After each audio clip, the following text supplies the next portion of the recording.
What up, traders? What up, investors? Ken here from the Dyslexic Investor, and we're going to be looking at Spotify stock and then, of course, Apple and Google. Again, this is on the heels of Joe Rogan signing a major deal strictly with Spotify that's going to be coming into effect basically in September, removing all this content from YouTube and Apple podcasting to Spotify, and they're building a special video platform for him as well. Again, this deal is in excess of $100 million. Who knows?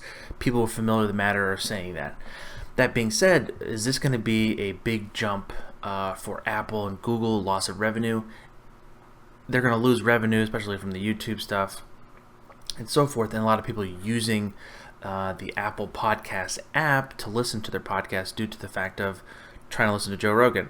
So for the longest time, you could not find Joe Rogan on the Spotify podcast. He was exclusively not using it. Now he is exclusively going to be on it. So this is going to be a tide change for sure. Is it going to be moving the stock for Apple and Google? Most likely not.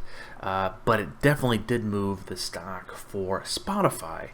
And there was something that I came across as well that I saw within Wall Street's Bets, that one of his buddies, our good friend, our brother in arms, Joe Rogan, signed with Spotify. Yep. Now, we knew it was coming.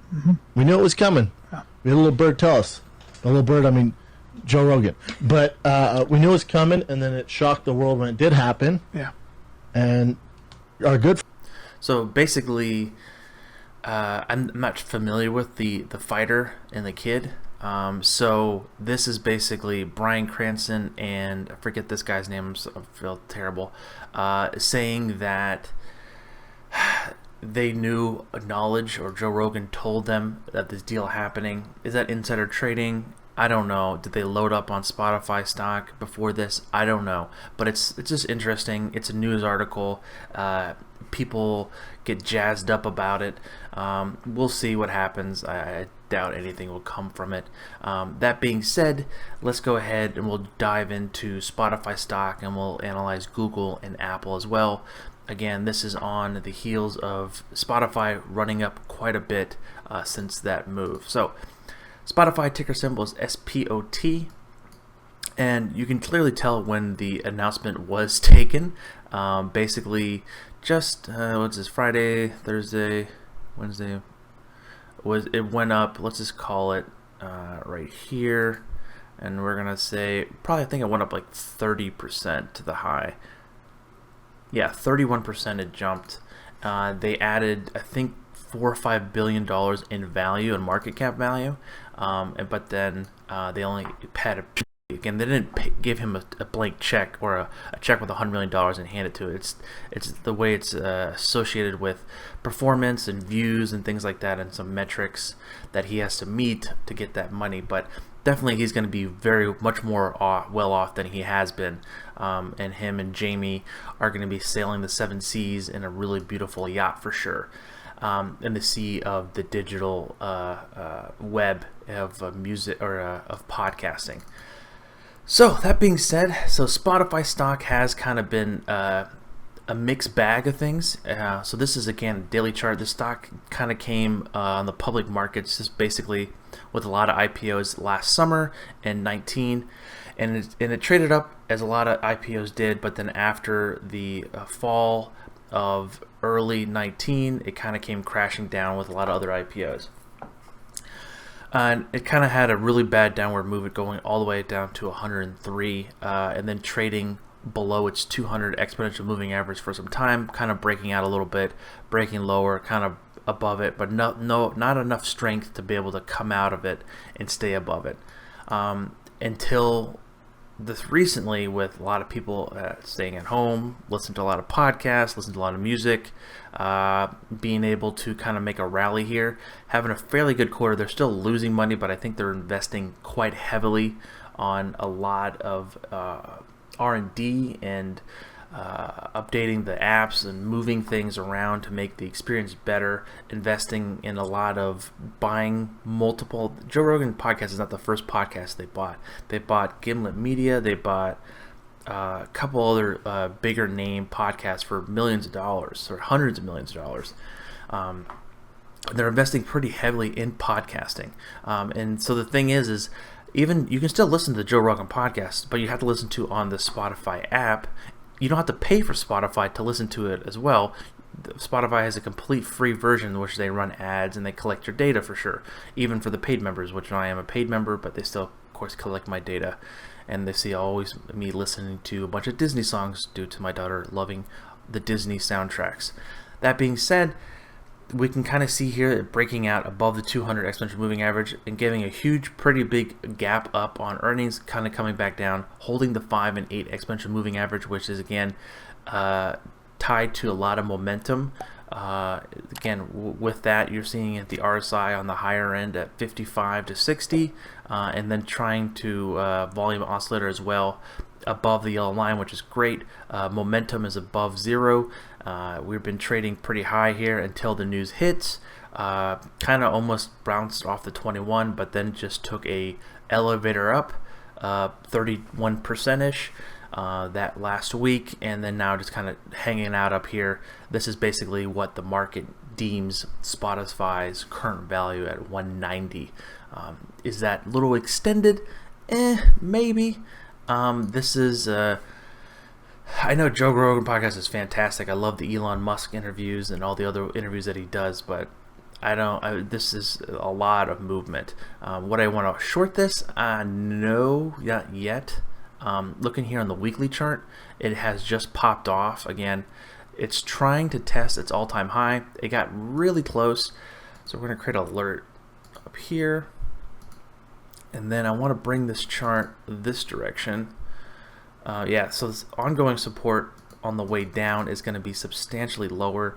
So level 1 support, if you want the momentum to continue staying higher, is if it continues trading sideways around the 190 to 195 level, potentially even going down to 182, to kind of keep that momentum up and trading sideways to get some more energy to pop off higher.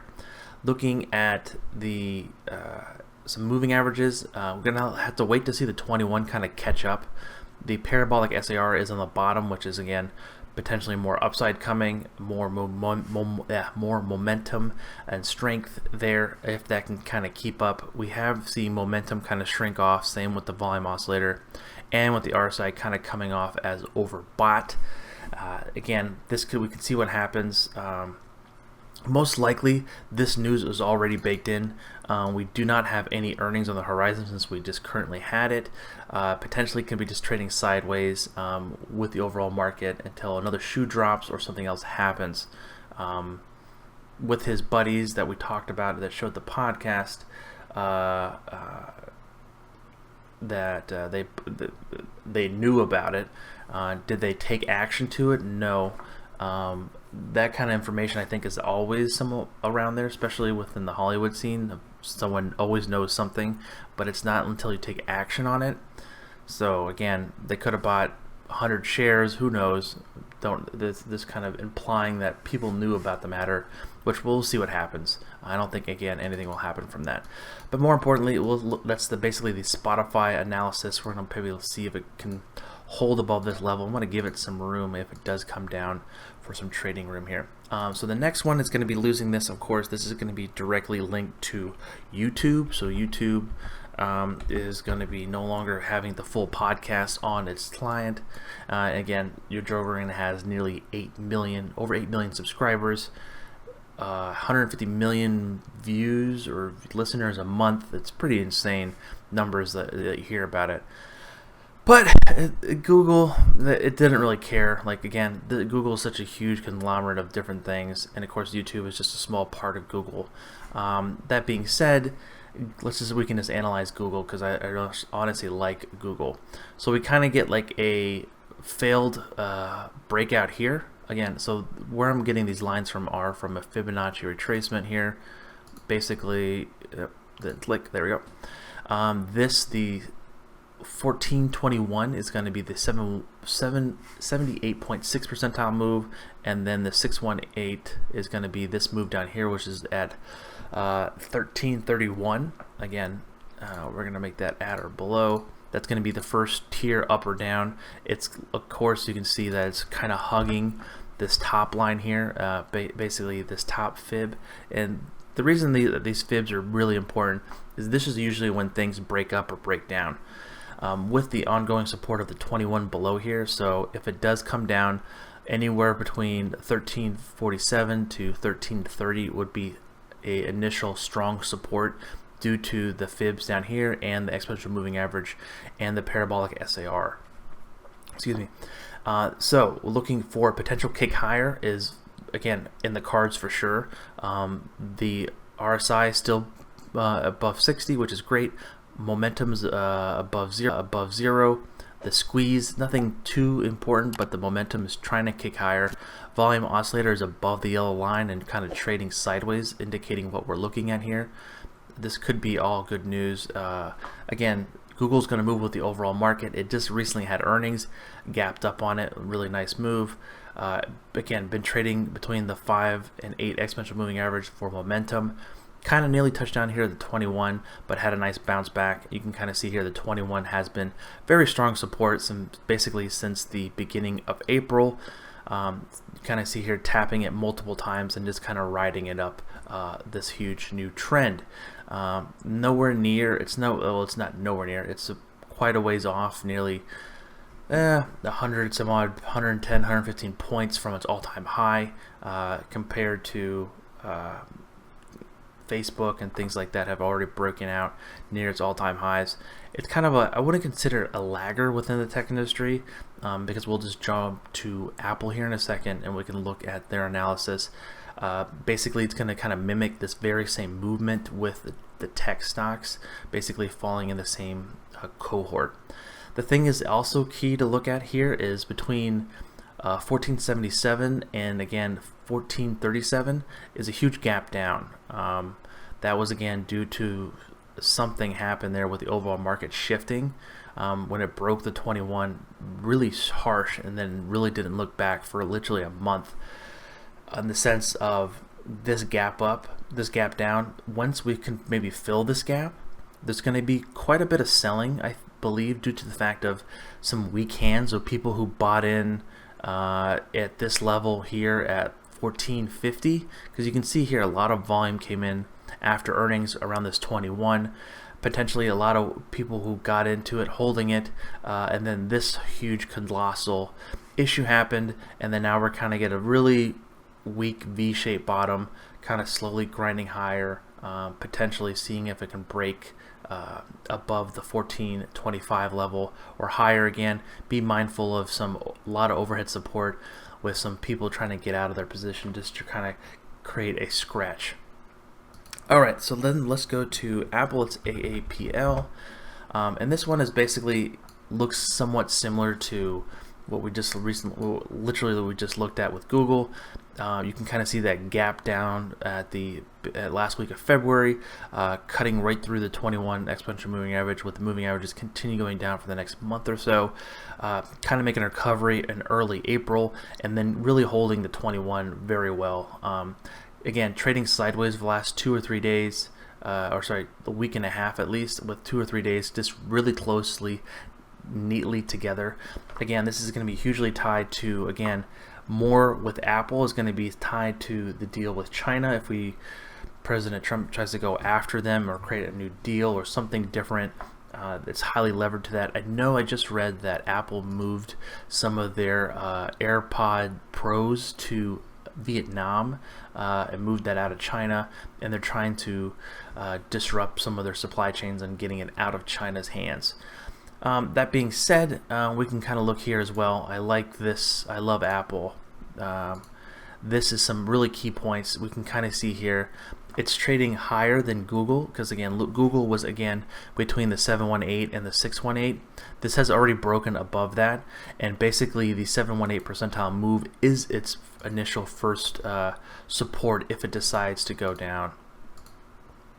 And then the 618 would be the second tier support, and basically the 100% move from the previous high, or its previous high, is going to be the overhead resistance, due to the fact of that's an all-time high and it's basically unknown charted territory to see what happens. So if we are able to break above that, sorry, let me bring these fibs back, click please. would be the 1272, which would be the initial price target at 158. Again, these are just these aren't mathematical scientific numbers. These are just some guidelines to look at and some projections of it. If the Bulls win, things could line up here. If the Bears win, things can go down for sure. I don't have a crystal ball. Everyone who watches the channel more than 5 minutes knows that we look at price action and some of the indicators around that, and looking at the volume, and then waiting and sitting on our hands to wait for the market to prove it. So that being said, Apple super strong. I think actually stronger than Google, due to Google slightly lagging. So that's why I kind of like Google, in lack of a better words. And Google doesn't have the China exposure like Apple does. So if the S hits the fan, we can be a little bit more cognizant of Google being a little bit stronger competitor, even though it's in so many ETFs that it could still continually going down with the overall market. Because if SP 500, NASDAQ, and the Russell goes down, it's going to take everything with it that's in that industry. There might be some particular outliers, but it's just going to be an overall market move. So that being said, if you have any comments, questions, please leave them down below. If you're interested in joining the Discord, also down below. And if you want to join the Patreon page, there's as well. New content will be coming out. We're going to be creating a Tastyworks, which is an options stock trading platform that I love, on us creating a small account, and we're going to be doing weekly videos on that. Again, guys, thank you so much for watching. Don't forget to like and subscribe. Greatly appreciate it, and I'll catch you guys on the flip side. Peace.